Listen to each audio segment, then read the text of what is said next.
There is no doubt that in India, we are in the midst of a major heart disease epidemic. Almost 1 in 4 Indians die of cardiovascular diseases.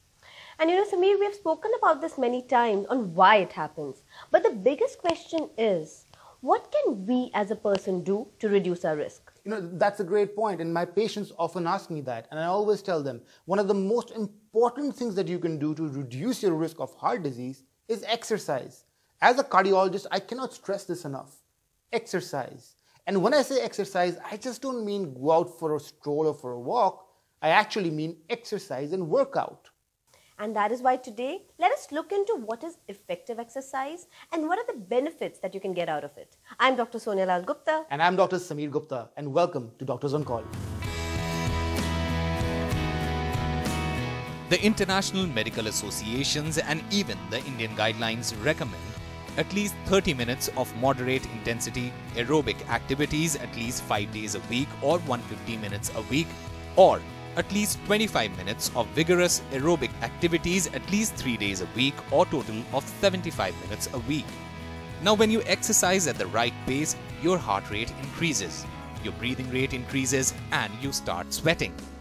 In low intensity exercises like, say for example, walking at less than 3 kilometers per hour would not really cause much of a discomfort in most people. In moderate intensity exercise, you would see an increase in heart rate and your breathing rate, while still being able to talk comfortably. An example of moderately intensive exercise would include walking between 3 to 6 kilometers per hour on firm ground, cycling at less than 16 kilometers per hour, cleaning the house and gardening. Vigorous intensity exercise, on the other hand, further increases your rate of breathing, such that you may find it difficult to talk for more than few sentences without stopping and taking a breath. Vigorous exercises include jogging, walking a kilometer in less than 10 minutes, aerobics and jumping rope. Let us see what some of the doctors have to say about the benefits of exercise. So remember, sustained exercise which you are going to follow for a long time is the main answer to prevent diabetes and the cardiovascular complication. Along with the exercise, if we don't say be regimented dietary schedule, means an ideal diet should be accompanied by a good exercise program.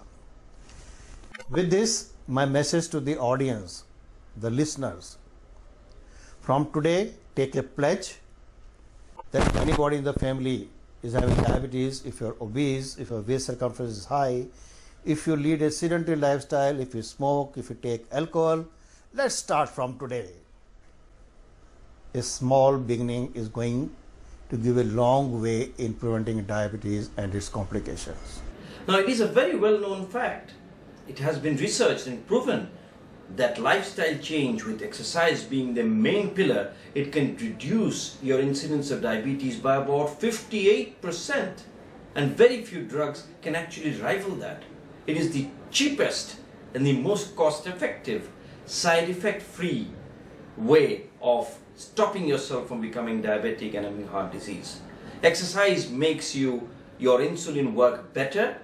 So if the insulin works better, your blood sugar stays down, your muscles get toned up, your blood pressure stays good, and that will prevent heart attack and other complications of diabetes.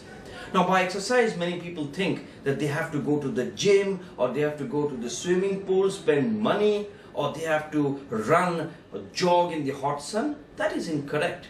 All you have to do is at least 150 minutes of exercise spread out throughout the week.